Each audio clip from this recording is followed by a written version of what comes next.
C'est cet exercice qui nous est devenu habituel, mais ça a toujours pas été facile pour nous. Mais comme on a choisi ces métiers, on n'a pas le choix. Mesdames, messieurs, bienvenue à ce nouveau numéro de Panorama de la Culture. Je suis toujours très heureux de vous savoir nombreux devant vos postes téléviseurs pour cette émission. Aujourd'hui, je vais recevoir, c'est rare hein, dans Panorama de la Culture que je sois sur ce plateau avec des dames. Aujourd'hui, je reçois une dame, elle répond au nom de Noëlla Gombo. Elle est déléguée en charge de communication de la structure GPED, Jeunes Engagés pour le Développement. Avec elle, nous allons continuer notre série de la question de la jeunesse. Donc, nous allons continuer à parler de la jeunesse. Elle, jeune de son état, elle vient aussi pour donner son avis autour des questions qui concernent bien sûr les jeunes de la République démocratique du Congo. Madame, bonjour. Bonjour Monsieur Josué. Comment allez-vous? Ça va bien, merci.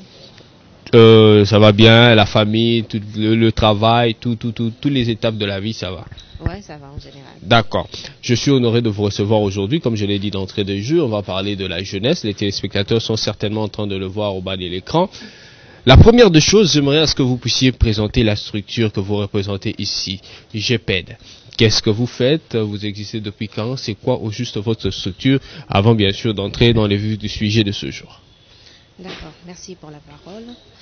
Nous sommes une organisation, un ASBL, de jeunes engagés pour le développement, conscients de difficultés qu'il y a actuellement dans le pays. Nous nous sommes organisés. Nous avons organisé un groupe de jeunes pour contribuer au développement de notre République. Nous sommes également conscients de ce que nous devons laisser pour la population à venir. Et voilà pourquoi nous nous présentons aujourd'hui au devant de vous. Voilà, ce sont des jeunes conscients et engagés bien sûr pour le développement de notre cher et beau pays qui est la République démocratique du Congo. Mais si je vous dis jeunes Congolais, si je dis par exemple jeunes Congolais, quelle est la première image qui vous vient personnellement à l'esprit quand on vous parle de la jeunesse congolaise ou bien d'un jeune Congolais? Qu'est-ce que ça représente dans votre tête quand je parle comme ça? C'est triste de le dire ainsi, mais je vois une jeunesse abandonnée, une jeunesse carrément égarée de sa route. Mais cet égarement-là, cet abandon-là, c'est dû à quoi selon vous? Est-ce les gouvernants qui ne font pas bien leur travail ou bien est-ce la jeunesse elle-même qui n'est pas consciente de ce qu'elle est, de ce qu'elle représente dans la société, de la charge qu'elle a? Ça vient d'où cet abandon-là dont vous parlez? Je prendrai deux volets.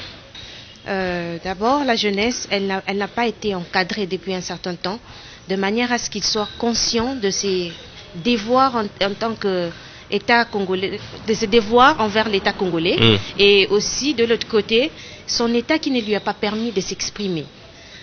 On est face à une jeunesse qui est carrément oubliée, qui perd de repères et qui ne sait plus comment évoluer. Voilà, la jeunesse perd des repères comme vous le dites, mais cette histoire-là ne date pas d'aujourd'hui.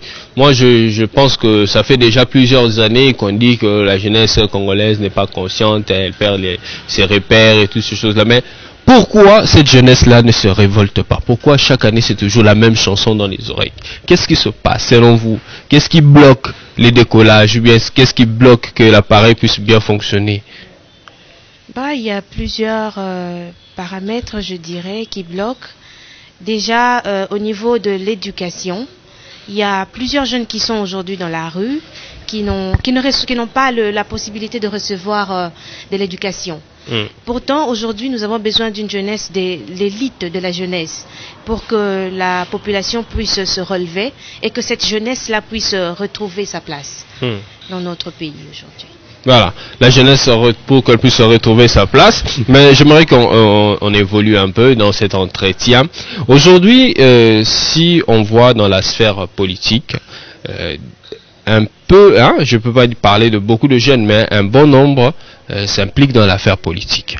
Vous, en tant que jeune femme de la République démocratique du Congo, vous pensez que c'est important que les jeunes s'impliquent seulement dans la politique, ou bien il y a d'autres secteurs comme l'agriculture, il y a la musique, il y a donc la musique, les arts, il y a d'autres secteurs où les jeunes pourront bien aussi se retrouver. Pourquoi seulement cette influence-là, cet appel massif-là vers la politique? Ok. Le jeune n'a pas qu'à se retrouver dans la politique, premièrement, puisque ce n'est pas seulement la politique qui va faire développer notre pays. Elle se retrouve dans la politique parce que là-bas, on gagne l'argent rapidement. Bon, en fait, c'est cette facilité qu'on on devient célèbre. On nous a démontré cette facilité-là, à gagner les choses assez facilement, je dirais. C'est comme ça que, parce qu'il n'y a pas d'opportunité pour la jeunesse, le jeune préfère aller là où il voit qu'il va émerger facilement. Pourtant, on devait promouvoir l'agriculture, l'élevage, les arts. Il y a beaucoup de talents ici. Il y a beaucoup de jeunes talentueux. Nous avons vu à une époque, Vodacom Congo avait organisé le Superstar, je pense. Oui, oui, quelque chose comme ça. Et aujourd'hui, on a sorti, je peux citer, Inonsbi. Oui. Il est sorti un jeune qui a été promu. Et notre État congolais n'est pas aujourd'hui... Il n'a pas le regard sur la jeunesse dans ce sens-là. Alors qu'à chaque fois, dans chaque gouvernement, on a un ministère de la jeunesse qui malheureusement ne fait pas très bien son travail. On ne sent pas trop l'impact. Oui, on ne sent pas, en fait. On est séparés entre le gouvernement et la population. Ils sont en train de dire des choses, mais qui ne nous atteignent pas, nous, la population, nous, et forcément la jeunesse en particulier. Mais moi, à mon avis, je ne sais pas si vous allez partager aussi cette façon de voir. Je pense que c'est les jeunes eux-mêmes qui ne sont pas conscients. Justement, c'est juste un problème de conscience. Ou bien il y a une catégorisation de la jeunesse. Il y a des jeunes en costume cravate comme nous. Hein? Il y a aussi des jeunes qui sont dans le fin fond de Kinshasa, dans les villages, les lots, Bazaromi, Pesanaba, pratiquement peut-être contre nature. Pourquoi? Parce que ils ne savent pas qu'est-ce qu'ils représentent. C'est pas un problème de conscience, vous ne pensez pas? Il y a un problème de conscience effectivement dans notre pays, où la jeunesse s'est perdue, en fait, je dirais. C'est pourquoi nous sommes là. Nous avons remarqué ce problème et on s'est engagé en tant que jeunes de chercher d'autres jeunes qui sont des jeunes qui sont dévoués comme nous, à chercher cet éveil-là de la jeunesse et à aller vers le développement. Mais comme vous parlez de vous, comment est-ce que vous faites pour atteindre ce jeune-là? Quelle politique vous avez mis en place dans votre structure GPED, s'il faut revenir sur ça, pour que vous puissiez atteindre les jeunes qui sont dans les milieux peut-être reculés? Nous sommes en train d'organiser dans notre structure des formations. Nous sommes en train de mettre des cadres de formation et de transmettre cette nouvelle-là. Nous sommes en train d'organiser également comment je peux appeler ça? Les ateliers. Les ateliers, voilà.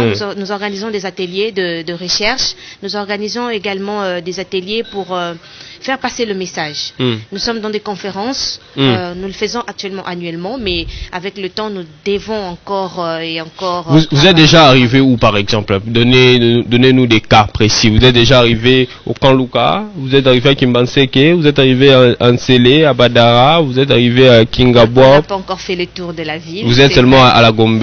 On n'est pas seulement à la Gombe, on est aux alentours. Je vous informe que d'ici là, nous serons dans une orphelinat de la place. Ce sera à Limité, où nous devons visiter les enfants parce que bientôt c'est la rentrée scolaire. Nous devons, avec nos propres moyens, essayer de relever un peu la situation, parce que nous savons très bien que les orphelinats sont toujours dans des cas très compliqués, très difficiles, oui. Et nous allons passer là pour faire un geste et pour continuer à faire passer notre message. Voilà. Si je vous ai posé toutes ces questions-là, c'est parce que quand on échange comme ça, je suis aussi en train de réfléchir. Ouais. Je pense qu'il y a seulement un problème des politiques. Hein. La politique, quand je parle de la politique, c'est-à-dire les méthodes pour atteindre la jeunesse. C'est aussi au niveau même du ministère de la jeunesse dont on a fait allusion tout à l'heure. Quand on voit les jeunes que ce ministère-là rassemble, ce sont des jeunes en costume cravate. Mais quand on descend sur le terrain pour voir ceux-là qui sont dans les fins fonds, passer le micro, leur poser la question, beaucoup ne se retrouvent pas, beaucoup ne sentent même pas l'impact de ce que ces structures-là qui sont censées s'occuper de la jeunesse font. C'est-à-dire qu'il faut, avec GPED aussi, penser à aller vers ces jeunes-là pour qu'ils puissent enfin savoir comment est-ce que se prendre en charge. Alors, j'aimerais que nous puissions être maintenant dans l'actualité. Hein? Aujourd'hui, on parle de la loi du député élu de Moamba, le député Daniel Mbao, qui porte une proposition de loi portant modification du code de la famille. Et dans sa proposition, il y a une rubrique qui parle de la dot. Hein, qui parle de la question de la dot. Pour lui, il faut qu'on puisse uniformiser le coût de la dot. Dans les milieux urbains, $500 et dans les milieux ruraux, $200 pour avoir une femme. Vous êtes jeune, vous êtes aussi femme. Qu'est-ce que vous pensez d'abord de tout ça, avant d'aller plus loin? Bon, question de dot. Pour prendre une femme en mariage, je ne pense pas que tout tourne autour de l'argent, premièrement. Et aussi, la dot, nous le savons tous que ce n'est qu'un symbole. Ça doit rester un symbole. Ce qui est plus dur pour le mariage actuellement, avec tout ce qui court dans le média, c'est plus les organisations de mariage, à mon avis, que la somme de la dot. Mais est-ce que vous n'avez jamais constaté ou remarqué que les dots ont été parfois exagérées? Pour avoir une femme, il faut débourser peut-être $2,000, $2,800, $2,500 juste pour un symbole, comme vous avez dit. Vous ne pensez pas que ça a été trop? C'est ce qui a fait aussi que beaucoup ne s'hasardent même pas sur ce chemin-là du mariage, parce que les coûts, d'abord vous déboursez 2 000 pour la dot et les autres dépenses pour l'organisation de la fête, ça risque de vous prendre toute la vie. Bon, on s'attelle trop sur le coût de la dot au moment où on peut louer des salles à 5 000 et aller mettre des vêtements qui vous coûtent près de 3 000. Bon, ce sont des estimations, mais derrière tout ça, je pense qu'il y a un fléau qui cherche à courir et nous ne devons pas être écartés premièrement de nos régimes matrimoniaux, parce que la dot, je sais qu'elle vient de quelque part là.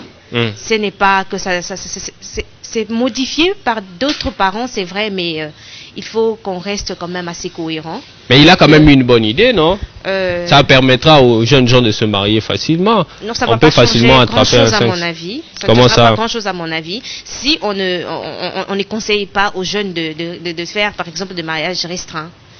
Si c'est question de l'argent dont il s'agit, alors il faudrait pour moi conseiller aux jeunes de faire de mariages très restreints, pas des extravagances. À 10-15 invités seulement, c'est bon. C'est bon.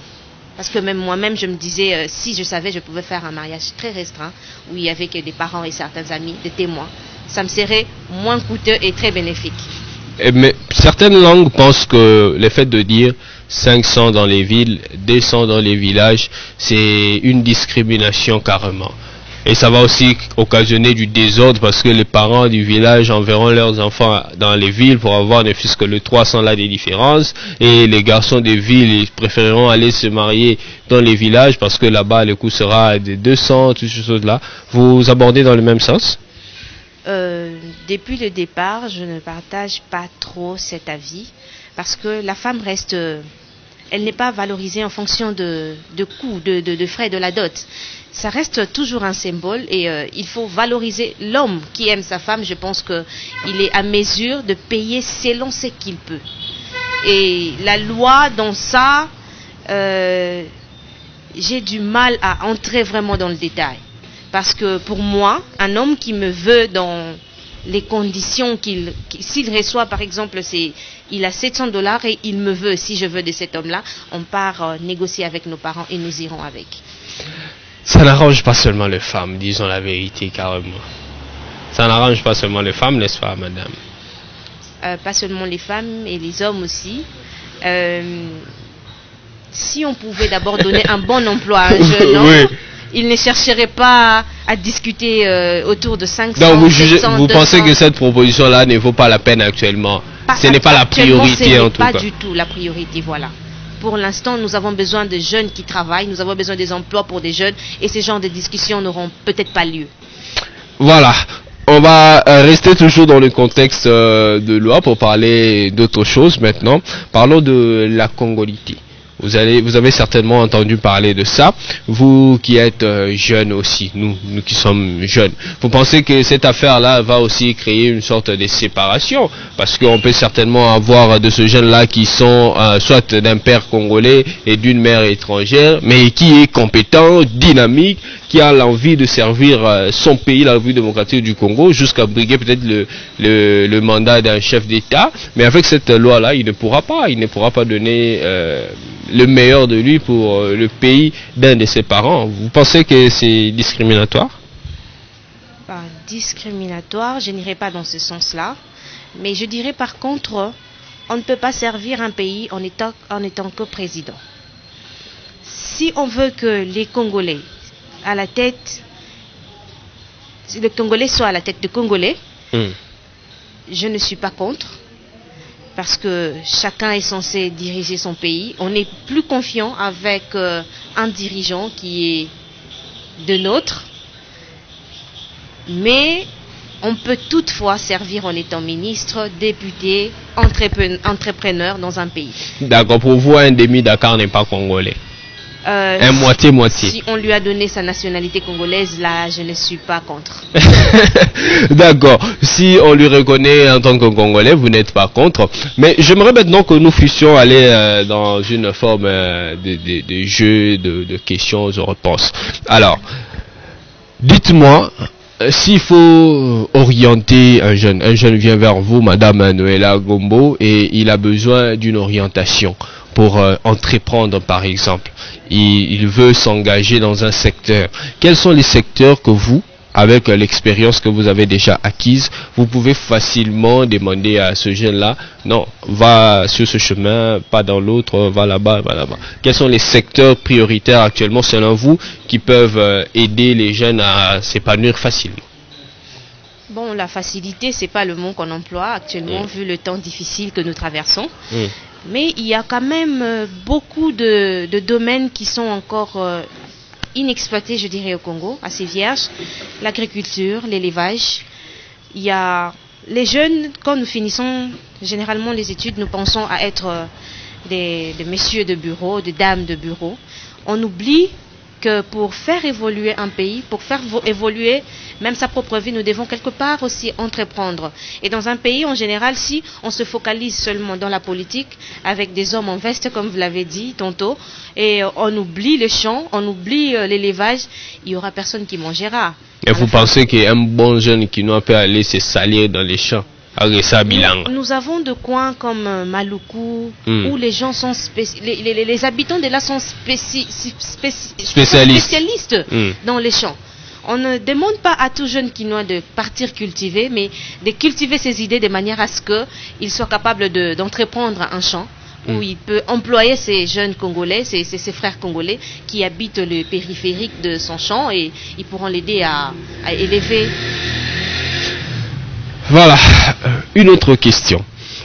Aujourd'hui, s'il faut attraper un jeune Congolais qui noie de surpoids, parce que nous sommes à Kinshasa, vous lui proposez la bière, vous l'avez facilement, vous lui proposez de l'argent, il est facilement à vous, vous lui proposez peut-être une femme, il est facilement à vous. Cet état d'esprit-là qui caractérise aujourd'hui une bonne partie de la jeunesse congolaise est dû à quoi, selon vous? On dit qu'aujourd'hui les jeunes sont manipulables facilement, surtout les politiques, hein, et ils ont cette facilité-là de manipuler les jeunes avec des petites sommes d'argent, et ils sont à la portée de ce genre-là, faites ceci, allez casser là-bas, allez insulter à gauche, allez insulter à droite. Cette facilité-là que les jeunes ont de se laisser emporter à tout coup de vent est due à quoi, selon vous? Cette absence de bonne information, premièrement. Si le jeune pouvait être informé de ses droits et de ses devoirs en tant que Congolais, je ne pense pas que nous serions dans des situations actuelles. À part cette manque d'information, il y a aussi la bassesse de l'éducation, je dirais. Hein. Pas pour autant dire une manque d'éducation complète, mais elle est tellement inférieure que les jeunes se sont perdus. Ils ne savent pas par où commencer, et toute proposition est bonne, du coup. Mais quand on est bien formé, quand on a l'éducation qu'il faut, quand on est même en élite, je pense pas qu'on va se laisser mêler dans des affaires qui ne concernent vraiment pas la jeunesse et dans des affaires douteuses, comme je peux les appeler comme ça. Et la jeunesse serait plus concentrée à rechercher des valeurs, des bonnes mœurs, au lieu de passer son temps à faire du désordre, à chercher rien que la bière.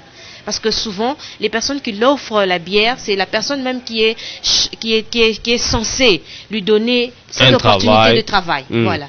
C'est cette personne-là qui le manipule parce qu'il n'a pas l'information qu'il faut, le jeune, et il se laisse faire avec le peu qu'il peut recevoir. D'accord. Mais qu'est-ce qu'on peut faire pour cette catégorie-là? Alors, leur sort est déjà scellé, ou bien il faut un recyclage total, parce que ça sera déjà difficile. Imaginez un jeune homme de plus de 30, 45 ans qui n'a pas eu la chance d'être formé. Aujourd'hui, vous lui prenez à cet âge-là, il est peut-être père des enfants. Et ça sera compliqué de réinsérer quelqu'un comme ça. Qu'est-ce qu'il faut faire? Il faut leur laisser et puis s'occuper des tout petits là qui viennent. Qu'est-ce qu'il faut faire à ce moment-là? Il est vrai qu'il y a une partie de jeunesse qui est sacrifiée aujourd'hui, il faut se le dire. Déjà partie, déjà dans les oubliés. Mais il n'est pas encore trop tard. Okay. Si l'État congolais pouvait organiser des ateliers de formation pour ces jeunes-là. À 40 ans, on peut encore apprendre même à conduire. Et s'il y a des véhicules de l'État, il peut devenir chauffeur. S'il y a des travaux qui se font, je ne sais pas moi, à Bukangalonzo, il peut conduire des engins là-bas. Il va récupérer sa vie. Ce n'est pas encore trop tard. Il suffit seulement d'une bonne organisation, des ateliers de formation surtout. Parce que lui remettre dans les bancs de l'école, ce serait le tuer carrément. Mais des formations, ça marcherait.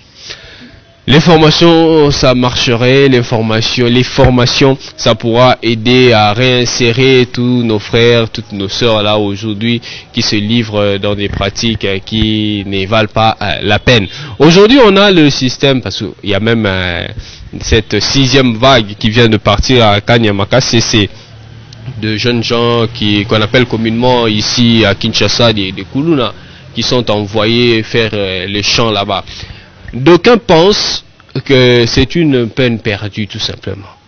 Vous prenez des gens comme ça, entre guillemets des inciviques, que vous envoyez travailler là-bas, demain ils reviendront à Kinshasa et ils reviendront dans leurs anciennes amours. Vous pensez que ça sera le cas, ou bien là-bas c'est vraiment les études, au-delà du travail, ils reviendront comme des nouvelles personnes, des nouveaux citoyens, des personnes sur qui les pays pourra compter dans les jours à venir? Ok, cela dépend des formations qu'ils reçoivent là. S'il n'y a pas le veille de la jeunesse, il faut conscientiser un jeune, de le faire évaluer, de le comparer peut-être à son autre ami jeune qui lui a déjà évolué, que le jeune qui est encore au bas niveau se rende premièrement compte de son niveau et qu'il réalise qu'il ne pourra pas évoluer facilement dans ce genre de conditions. Et je pense que cet éveil-là lui permettra de ne pas jouer sur son avenir, parce que quand on te donne une seconde chance ou une dernière chance, je dirais, ça ne sert à rien de jouer dessus. D'accord, on va parler de la jeune fille maintenant. On va être plus spécifique cette fois-ci. Comme on a la chance de vous avoir, vous qui êtes femme, aujourd'hui la jeune fille quinoise est dépravée. Permettez-moi de le dire. Aujourd'hui, la jeune fille quinoise, elle est manipulable, elle est cupide, elle n'aime pas les choses sérieuses, rien que la facilité. Vous demandez à une jeune fille aujourd'hui, vous la prenez par hasard, vous lui donnez même un livre de 50 pages, elle sera incapable de lire. Elle sera incapable de déterminer ne fût-ce que 2, 3, 4 pages. Donc, les choses dures qui forment les jeunes filles ne sont pas partantes. Mais les choses futiles, les facilités inutiles, là, elles sont championnes du monde même. Qu'est-ce que vous dites? Oui, il est vrai, on l'a tous remarqué en République, qu'aujourd'hui, la jeune fille veut la facilité. Mais il est grand temps de savoir que les choses faciles, ça passe vite. Cette facilité-là n'amène pratiquement pas à grand-chose. Il faut savoir forger sa tête. Comme on dit premièrement, les études, les lectures, ça en fait partie. Les lectures, ça forge l'homme. Et nul ne peut se diriger vers les études et dire que son avenir est gâché. Jusqu'à aujourd'hui, on n'en est pas encore arrivé là. C'est une chance qui nous est donnée et nous comptons beaucoup sur ça, sur l'éducation de la fille, de la femme et de l'homme même, de tout le monde. Et la jeune fille qui ne veut pas s'éduquer aujourd'hui et qui pense gagner sa vie, déjà il faut demander c'est quoi ses ambitions. C'est quoi l'ambition de la jeune femme qui veut la facilité aujourd'hui, qui veut manger le revenu d'aujourd'hui sans pour autant prévenir l'avenir. Et si demain le tuyau qui lui procure un peu d'argent aujourd'hui est fermé, qu'est-ce qu'elle deviendra? C'est pourquoi nous rappelons à la jeune fille, à la jeune femme congolaise qu'il est important. Il est important de se forger parce que c'est dans la douleur, dans les difficultés que l'homme se forge déjà. C'est dans les difficultés que l'homme se forge et on en a besoin. On en a vraiment besoin actuellement pour le développement de notre pays. On ne peut pas rester dans des futilités. On a besoin de l'apport de la jeune fille, on a besoin de l'apport du jeune homme, on a besoin de l'apport de tout le monde. Mais les femmes sont parfois têtues, hein? Elles ne veulent pas apprendre facilement. Et on dit aussi que ce sont les hommes qui influencent négativement les femmes. C'est-à-dire qu'un homme peut avoir une jeune fille, je donne un exemple pour que vous puissiez comprendre ce que je dis. Vous voyez une jeune fille dans la rue, et elle est physiquement attirante, elle est belle de visage, vous venez vers elle, l'idée première qui vous apporte vers cette jeune fille-là, c'est d'abord son visage, son corps et toutes ces choses-là. Vous ne venez pas pour voir en elle les compétences, les aptitudes, les qualités, pour l'orienter. Peut-être c'est vrai que l'amour peut venir, mais l'idée première, c'est d'abord le corps, les divertissements et toutes ces choses-là. Est-ce que vous pensez que c'est l'homme qui désoriente la femme, ou bien c'est la femme elle-même qui est déjà prédisposée à se faire désorienter quand il s'agit de se rencontrer? Je ne donnerai pas la faute à l'homme, non plus à la femme, mais plutôt à la dégradation de mœurs qu'il y a actuellement dans le pays. Parce que quand on ne reconnaît plus des bonnes valeurs, on ne sait plus ce qui est vraiment important, ce qui passe au premier lieu. Je pense que c'est là qu'il y a détournement. On peut se détourner de ses idées, de ses ambitions, on peut se détourner même de ses objectifs. Parce que normalement, quand on parle de l'amour, quand l'homme vient vers une femme, c'est pour avoir des projets des progénitures, d'un mariage. Mais quand aujourd'hui, un jeune vient pour simplement la distraction, je pense qu'on est détourné de nos mœurs. On commence à se détourner carrément de nos mœurs. Et là, on demande à la jeune fille et au jeune homme d'ailleurs de chercher encore plus, de creuser encore au fond d'eux-mêmes quelles sont les vraies valeurs de la femme et quelles sont les vraies valeurs de l'homme. Parce que l'homme, il ne peut avoir des valeurs par lui-même, mais s'il est accompagné aussi par une bonne femme à ses côtés, ensemble ils ont des bonnes valeurs et nous aurons déjà des bonnes générations à venir, des générations futures qui seront très nous serons sûrs d'avoir des... Nous allons éradiquer petit à petit ces habitudes-là qui font perdre les jeunes aujourd'hui. D'accord, Madame Noéla Gombo, on est arrivé à la fin. Certainement, il y a eu beaucoup de choses qu'on devrait encore dire, mais nous sommes arrivés à la fin pour aujourd'hui. Le dernier mot que je veux vous demander de dire aujourd'hui pour ce numéro de Panorama de la Culture, c'est le conseil. Le conseil à cette jeunesse-là qui vous suit. Face à toutes les réalités actuellement dans les pays, est-ce le jeune doit se laisser influencer? Quelle position doit normalement prendre le jeune ou la jeunesse face à tout ce qui se passe dans les pays? Et ça sera votre dernier mot. D'accord. Aux jeunes, je demande de chercher l'information qu'il faut, de s'informer, de se former et de cultiver de bonnes mœurs et des valeurs pour l'émergence de notre développement. C'est très important. D'accord. Merci beaucoup. J'étais très honoré de vous recevoir sur ce plateau. Merci à vous. Je vous ai reçu en qualité de la déléguée chargée de communication du mouvement Jeunes Engagés pour le Développement, GPED en sigle. Et elle a donné ses avis et elle a réfléchi ensemble avec nous. Vous êtes jeune, ne vous laissez pas influencer négativement. Soyez conscient de ce que vous êtes, soyez conscient de la valeur que vous représentez pour ce pays, pour cette communauté, et exercer dans l'essence de vous distinguer. Encore une fois de plus, je remercie mon invité. Je remercie également toute l'équipe avec laquelle j'ai travaillé, DT Patrick Comba, Blanchard Zola. Merci à la régie Junior Kandolo, Alpha Kandolo et Valentin Bolengele. Je dis merci également à Chris Mbidika, qui est coordonnateur des GPN. Grâce à lui, on a pu avoir sur ce plateau Noéla Gombo, sa représentante, sa déléguée en charge de communication. Merci à vous. Restez fidèles au programme des BCTV. À la prochaine. Merci.